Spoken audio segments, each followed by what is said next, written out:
Hey everybody, Outcast here, back with more Everlasting Summer, continuing along Miku's route.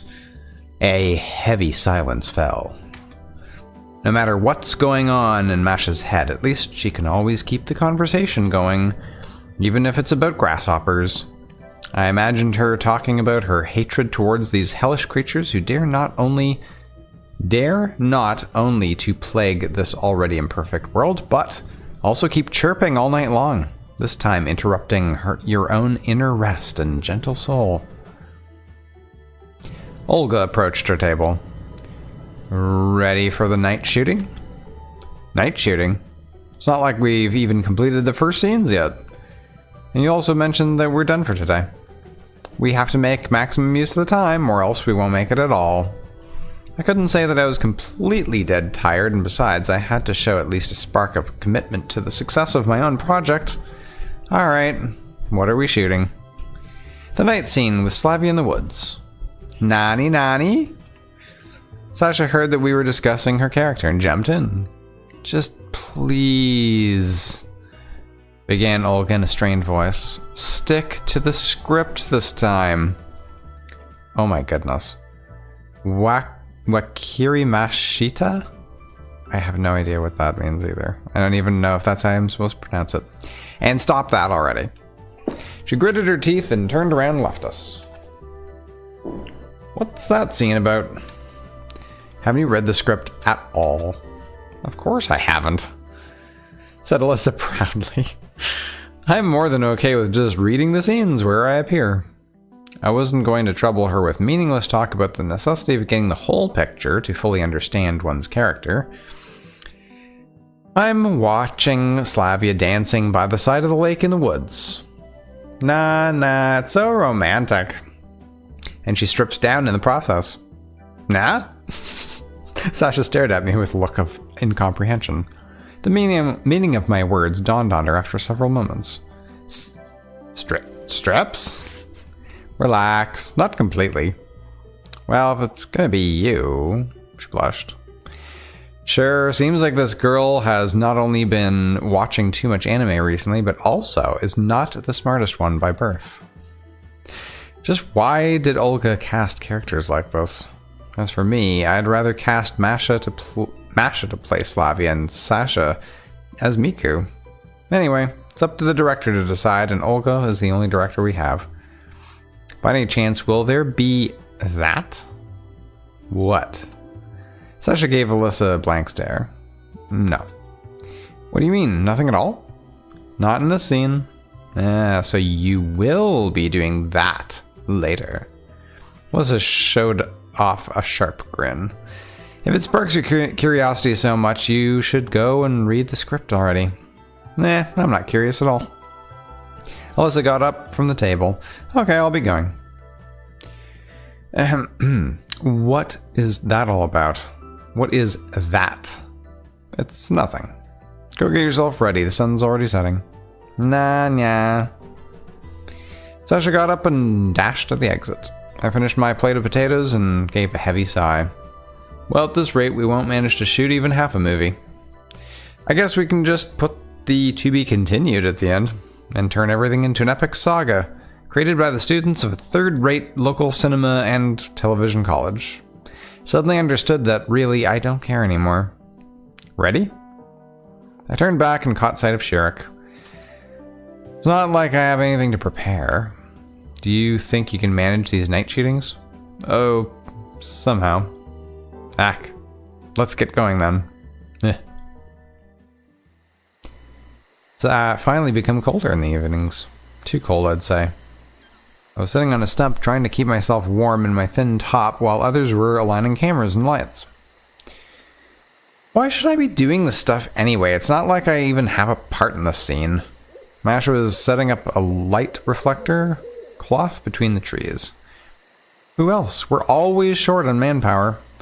Well, you could bring on more people for this. Everyone would have been happy to participate in the production of such a masterpiece. Are you complaining about something? Olga gave her a menacing look. Not at all. I'm fine. Our director was probably the only person here that Masha hesitated to argue with. I wonder why. Shirk sat down next to me. What do you think? Any chance we'll get it in only 2 or 3 takes? I have no idea. It's not like it depends on me. I nodded towards Sasha. She was jumping up and down energetically by the lakeside, warming up for her role. Ah, I see. Shirk heaved a doomed sigh and headed to his camera. Alright, it's time. I hid myself behind a tree. Camera! Action! Sasha walked past me, almost dancing. I couldn't help noticing that, given all this extra lighting combined with the moonlight, she looked plain stupid. But that's the cameraman's concern anyway. It's probably for the best. I slowly emerged from behind the tree and followed her. Sasha went slowly along the shoreline, almost hovering above the ground, taking off her neckerchief and unbuttoning her shirt on the way. In fact, it actually looked amazing. I bet she could have been a great actress of the silent cinema. Oh dear.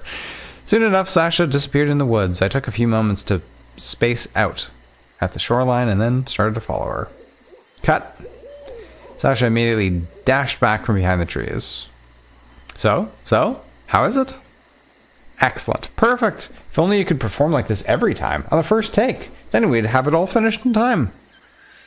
You're saying it like we're not gonna make it on time. I noted skeptically. We'll make it. You bet. What do you mean, that's all? Masha suddenly appeared next to me as if out of nowhere. You wanted something else? We've spent like 3 hours in preparation for only 1 minute of footage? It's cinema. Cinema, you know, art.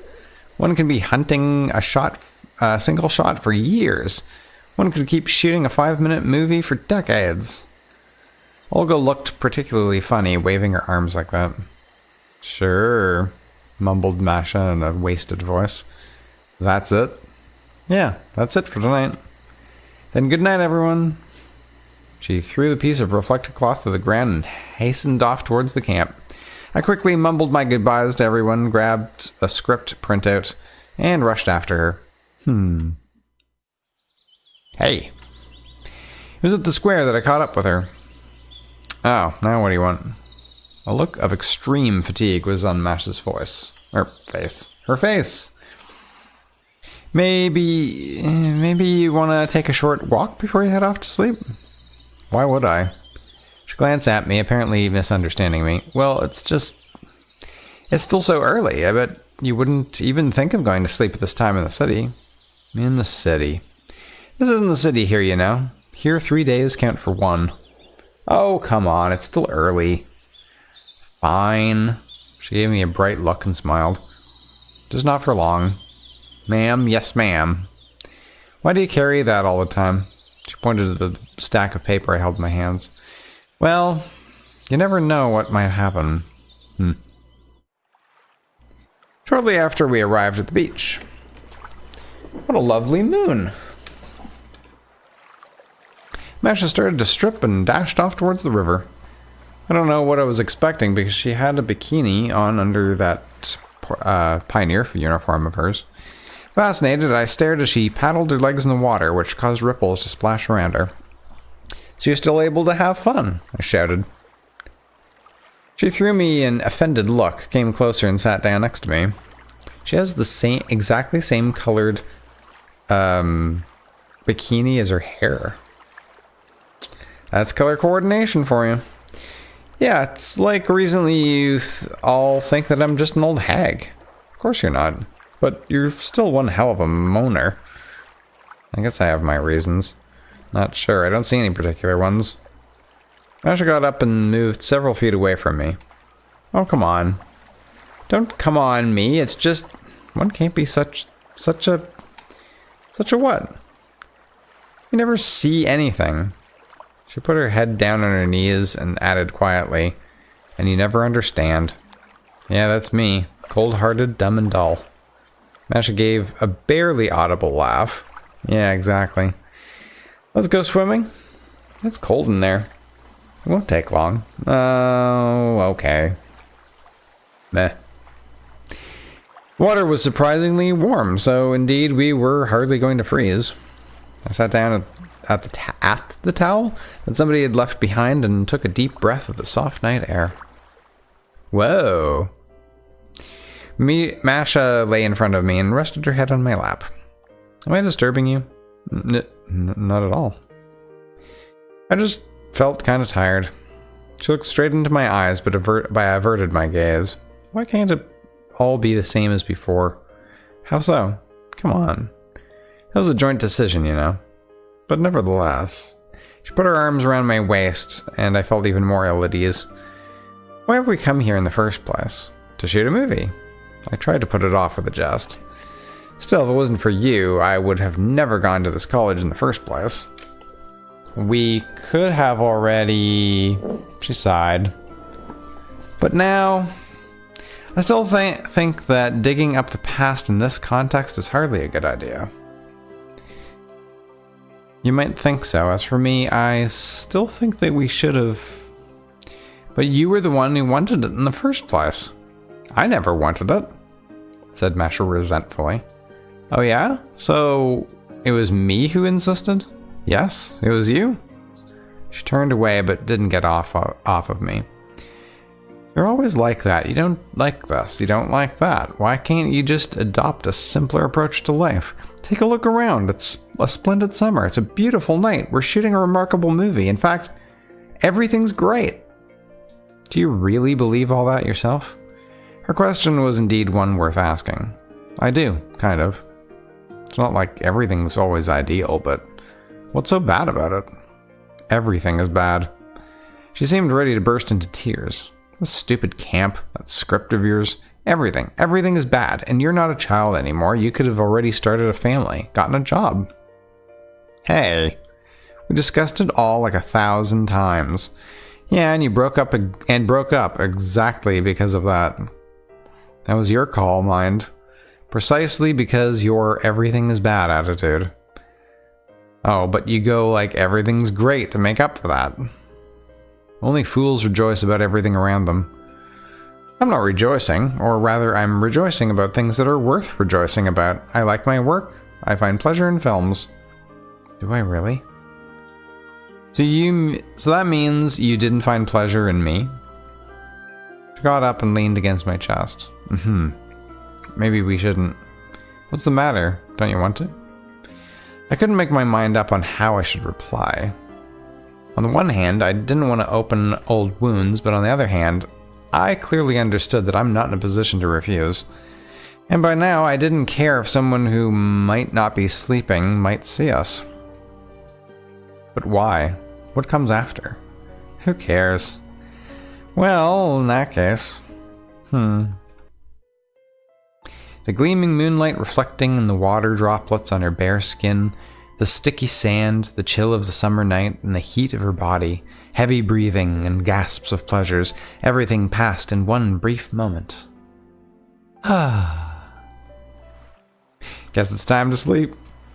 It's going to be a rough day tomorrow. Olga will definitely push us hard. I was slowly buttoning my shirt as I watched Masha dressing. I don't want to sleep alone. She murmured quietly. What, afraid of grasshoppers? It's not the grasshopper, it's the crickets. And I'm not afraid of them. She averted her gaze and blushed a little. It's just, well, unusual.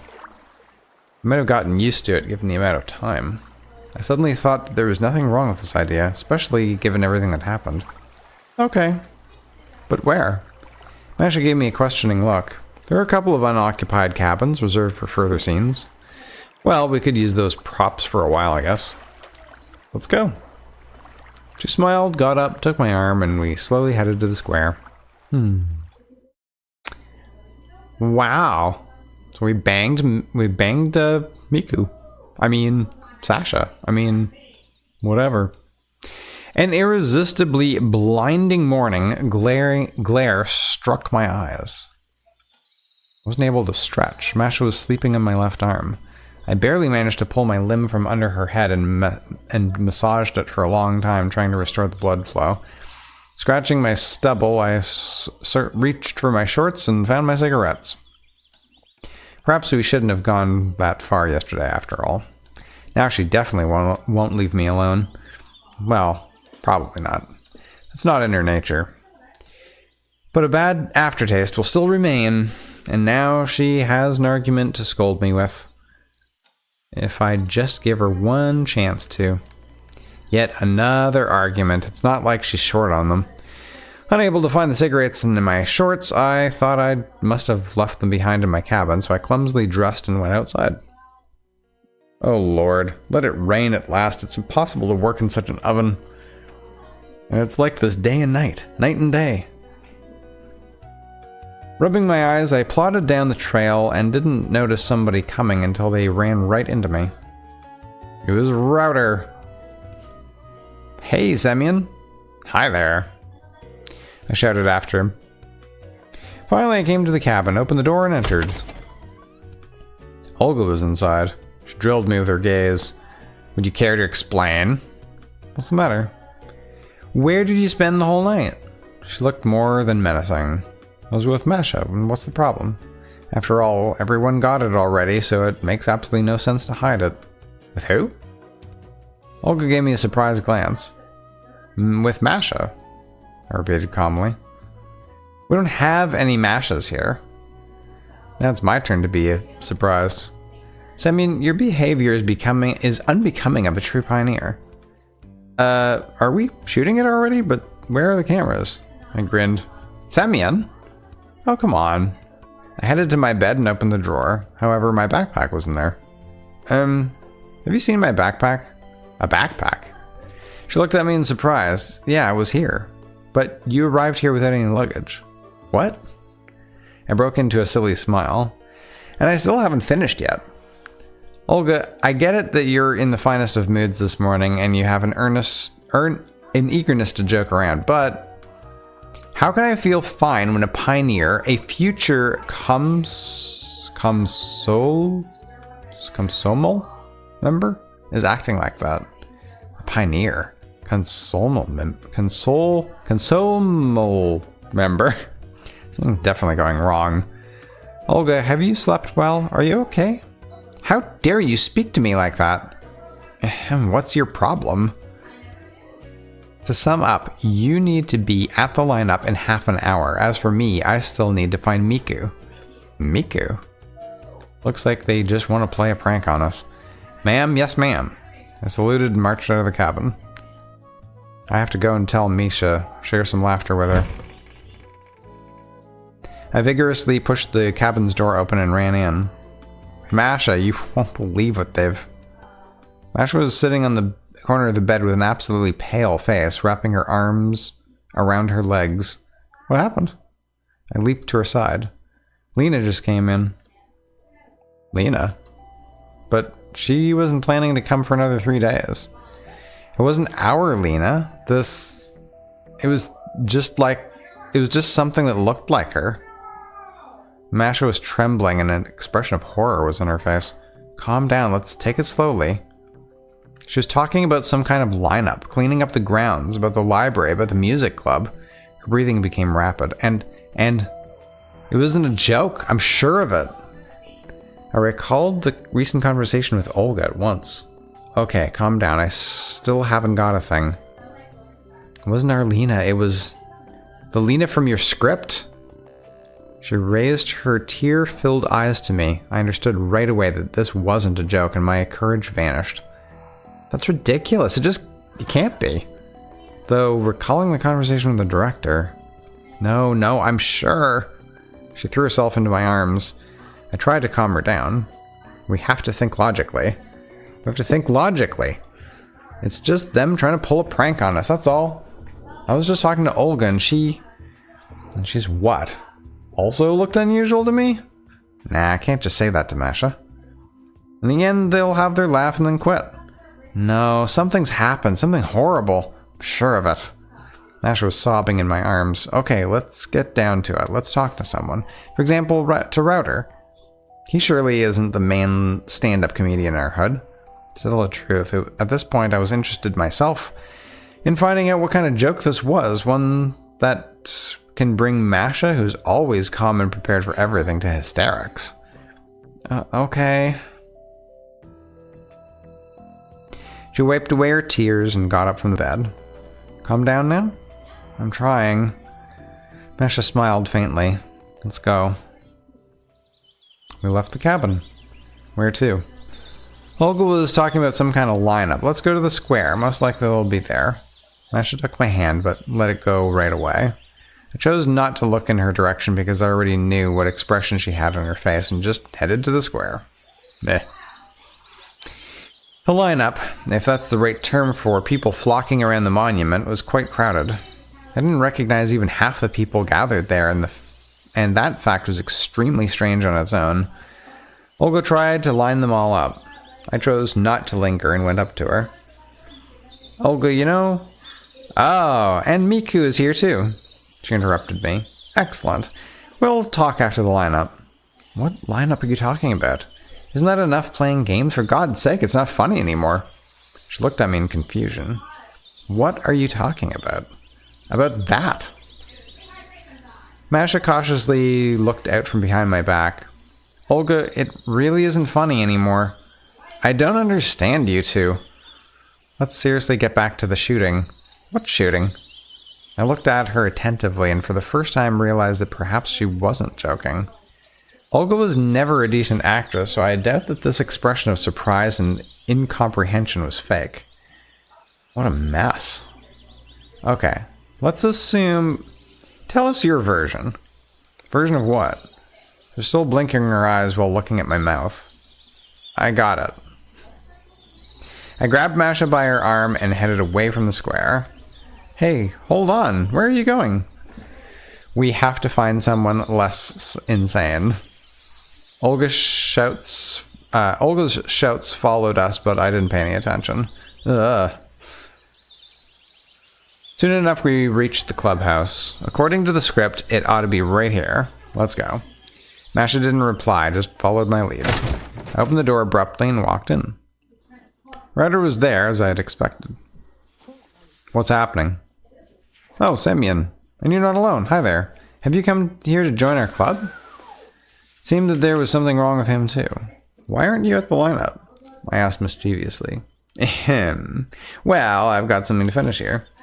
Ah, whatever. Just tell us what's going on here. Am I missing something? Just like Olga, he stared at me with no sign of understanding. Why the heck is everyone around here acting like we're real pioneers in a real pioneer club? Or camp. Isn't that the case? Is it? Well, actually. And what about the film? What film? The film! The one we're filming! Semyon, I really don't understand what you're talking about. Only now that I realize that everyone around here's calling me Semyon. Well, Sasha was always calling me Semyon-kun too. That was clearly a joke, while here. Not a big thing, but my name is definitely not Semyon. I stepped back in horror and tripped over Masha. She let out a short scream. And you, Miku. I wasn't listening. I snatched Masha's hand and ran out. I managed to halt only at the bus stop. As I turned around, I saw Masha gasping for breath. I let go of her hand and sat down at the edge of the road. Looks like the two of us are in trouble. Huh? Don't you get it? Everyone here behaves exactly the same as it was written in my script. She stared blankly at me for some time, then she recovered. Yeah, a fair guess. But what? Why? Like I should know. So what are we gonna do? I don't know. Masha was on the edge of bursting into tears. Oh, stop it. I really have no idea. How can I come up with ready-made solutions in this situation? I understand, but after all, it's still a possibility of it all being a silly joke. Well, an overdone one. But what if... Well, if... then we'll act in accordance with the circumstances. I sighed and quickly stood up. Let's go eat something at least. I think that whatever is happening here, food will still be served. Masha gave a barely noticeable smile and followed me. Oh. The canteen was jam-packed. Even at the lineup, I noticed that there were many more people there than there were yesterday. Did all these children really come here to an abandoned camp? No. There's something really wrong about that. However, food was being distributed, so me and Masha took trays and sat down separately from the others. I ate intently, trying not to raise my head up from the plate and not to look at the surrounding people. However, it didn't help me much. In a couple of minutes, someone showed up near our table. I barely managed to raise my eyes and saw Lena. "Can I?" she asked quietly. "Yeah, suit yourself." While I was thinking as to how I should answer, Masha pulled out a chair beside her and invited Lena to sit down with a gesture. "You weren't yourself this morning," she began anxiously. "Well, got up on the wrong side of the bed." Masha laughed nervously. Lena glanced at me and then quickly looked away. "So, how's it going?" I started with more general questions. "Fine." "I see." I genuinely had no idea of what can we discuss with her. Plus, Lena indeed looked pretty odd. While she was usually all fun and high spirits, now she looked extremely timid and shy. "Did you hear anything about Slavia?" "What happened?" "Well, nobody's seen her since yesterday. It's like you two disappeared first, and now you're here, but Slavia's..." She left long pauses after each of her sentences. I still didn't get it. Either it's completely perfect acting, or the being sitting in front of us wasn't our Lena. "Nope. We haven't seen her." "Well, I hope she'll be back eventually." "Yeah, hope so too." Slavia. Sasha indeed could lose her way in broad daylight. That's hardly surprising. I was just finishing eating the rubber-like oatmeal, then suddenly Olga ran into the canteen waving her hands. She looked around emotionlessly, and after a glance at me, she finally headed towards our table at a fast walk. "Oh, you're here. Let's go. Have a talk." She hissed between her teeth right at my face. Seemed that objecting wasn't worth it, so I got up, nodded to Masha, and we headed after Olga. After we got outside, she turned around abruptly and said, "So, where were you last night?" "Should you care?" I shrugged. "I should. Did you know that Slavia is missing?" "I just heard that from Lena." "Exactly. I went searching for her and found her." It looked like she was desperately fighting back tears. "That's good news, then. Come, let me show you." I said quietly and headed in the direction of the forest. I looked at Masha. Maybe we shouldn't. What's wrong with it? However, my inner voice was agreeing with her right then, but I'm afraid everything will be fine. I tried smiling, but even without a mirror, it was obvious that my smile was so fake that it made me sick. Soon enough, we came to a small glade. There. Olga pointed at a tree. Oh. Took a few steps and suddenly spotted a detached human arm. In fact, it wasn't even detached, more like it had been torn off. Masha peered out from behind my shoulder and screamed in terror straight away. "Don't look!" She burst into tears and rushed into Olga's arms. I made a considerable effort. I had to look behind the tree to ensure that it was indeed Slavia. Body parts were laying there, an arm, a leg, ruptured in several places, a piece of flesh from the chest, a head with hair clotted with blood and deeply sunken glassy eyes. I felt like vomiting and instinctively averted my gaze. "Who did this? How would I know?" said Olga in a surprisingly stone-cold voice. "Throughout the camp, you're the only ones without an alibi." Masha continued to cry, now on my shoulder. "What, you seriously think that we're able to do this?" I gazed at her in fury. Now it didn't matter that much what was happening here. Silly jokes or something more serious. A person had been murdered. A person who we knew. Slavia or Sasha. It makes no difference. Well, no. She hesitated. But someone did it after all. I would say some wild animals, probably wolves. There were never any wolves around. So you think a human could have done it? Well, there's no one else to blame. No, it makes no sense at all. It just can't. I hugged Masha tighter. Her sobbing became quieter. Anyway, we have to call the police. Of course we have to. Let's go. The district center's pretty far from the camp. The police won't get here anytime soon. Night was falling. I was sitting at the square and watching the sunset. Masha was sleeping in Olga's cabin. It all shocked her much more than us, for many reasons. There were two main questions in my mind. First, what is happening here? And second, who murdered Slavia? Or Sasha? Anyway, who's the murderer? First one could be postponed for the time being, but I still had no clue how to deal with the second one. Despite all the confusion, the conclusion of her being savaged by wild beasts seemed to be the most reasonable explanation. I don't care if there are any wolves here or not. It could have been a bear or a badger, but certainly not a human. No one would be able to do something like that without additional tools. The type of wounds made it clear that the unfortunate victim had been dismembered with bare hands or paws. Though it's true enough that an enraged human can gain nearly superhuman strength. But all of a sudden, the people gathered here who would be able... all of the people gathered here who would be able to do something like that? Router? Lena? Maybe Olga herself?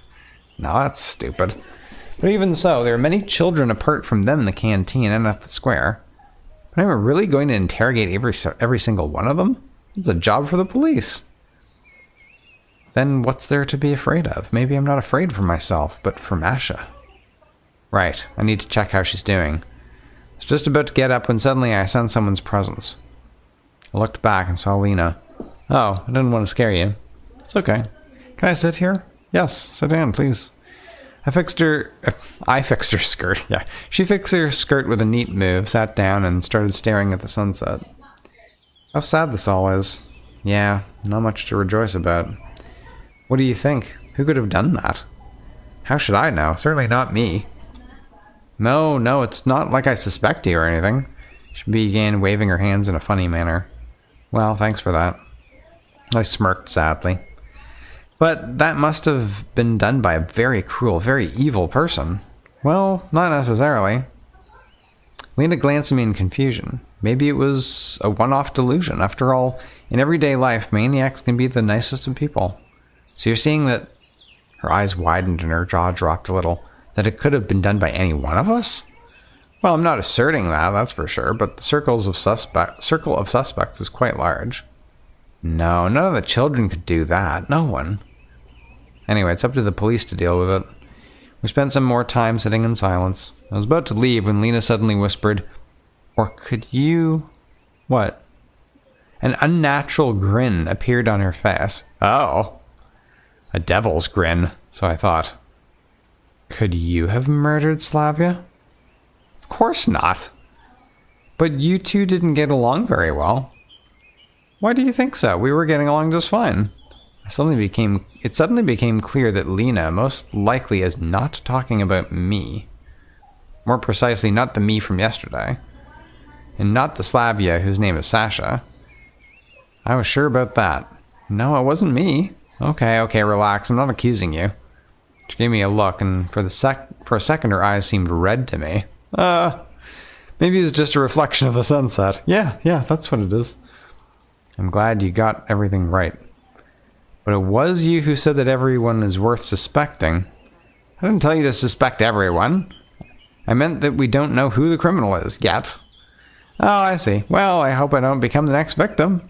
Lena said loudly and burst out laughing. The way she did it gave me the creeps. Okay, it's time to go. She got up and swiftly left the square. I chose not to linger and headed to Olga's cabin. Oh. Alright, we will leave this episode here. Really creepy, man.